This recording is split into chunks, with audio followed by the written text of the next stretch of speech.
Bakit nga ba tila hindi natitinag si dating Pangulong Rodrigo Duterte sa kabila ng pagpatuloy ng investigasyon ng International Criminal Court? Ano ang nagpapalakas ng kanyang loob? Katotohanan, obserbasyon, impormasyon.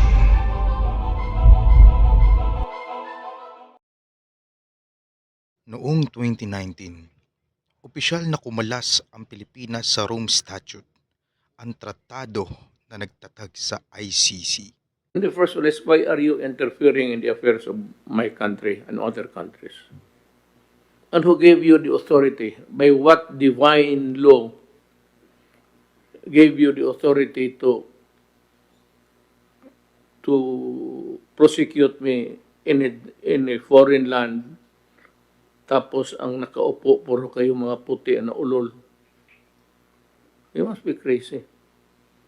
We have the courts here functioning. And if the court says that I should go to jail, I will go to jail. Walang problema yan. Bagamat sinasabi ng ICC na saklaw pa rin nila ang mga krimeng naganap habang miyembro ang bansa, ito ay nagbibigay ng kalituhan, komplikasyon sa proseso ng investigasyon at pag-aresto. Hindi rin maikakaila ang mabagal na usad ng hustisya sa bansa.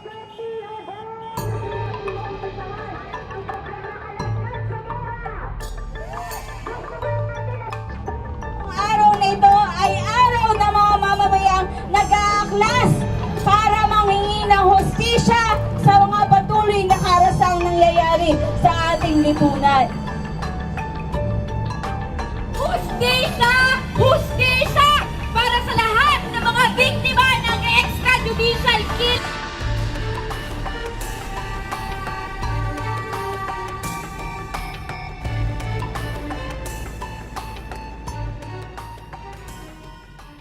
Ayon sa gobyerno, sinisiyasat nila ang mga kaso sa lokal na antas. Ito ang dahilan kung bakit paulit-ulit nilang kinokontra ang ICC. Sinasabing kaya ng Pilipinas na resolbahin ang sarili nitong problema.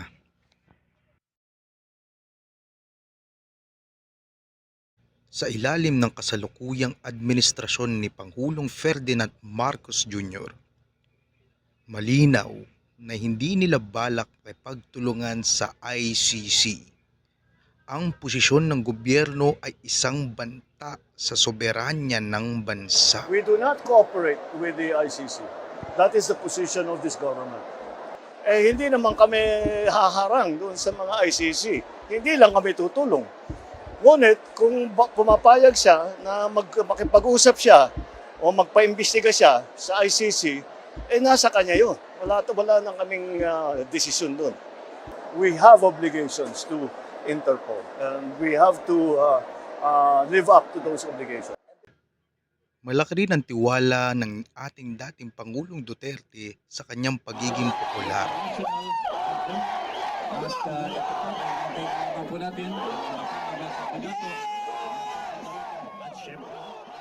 Sa kabila ng kontrobersya, nananatili siyang paborito ng ating mamamayang Pilipino at ilang sektor ng lipunan. Ginagamit niya ito bilang depensa laban sa mga batikos. Hindi natatakot ang ating dating Pangulong Duterte na magsalita ng direkta laban sa ICC at sa mga kritiko niya. ICC, ma'am, I'm asking the ICC to hurry up, and if possible, they can come here and start the investigation tomorrow. This issue has been left hanging for so many years. Matagal, ma'am, baka mamatay na ako, hindi na nila ako maimbestiga. So I'm asking the ICC through you na magpunta na sila dito bukas, umpisahan na nila ang investigation. And if I am found guilty, I will go to prison and rot there for all time. Paulit-ulit niyang idinideklarang wala siyang ginawang mali at ang kanyang kampanya kontra droga ay para sa kabutihan ng ating bayan. My mandate as President of the Republic was to protect the country and the Filipino people. Do not question my policies because I offer no apologies, no excuses. I did what I had to do. And whether you believe it or not, I did it for my country. Habang patuloy ang investigasyon, malinaw na malaki ang tiwala ng ating dating Pangulong Duterte sa proteksyong ibinibigay ng lokal na sistema at suporta ng kanyang mga kaalyado. Ang tanong, hanggang kailan ito tatuloy?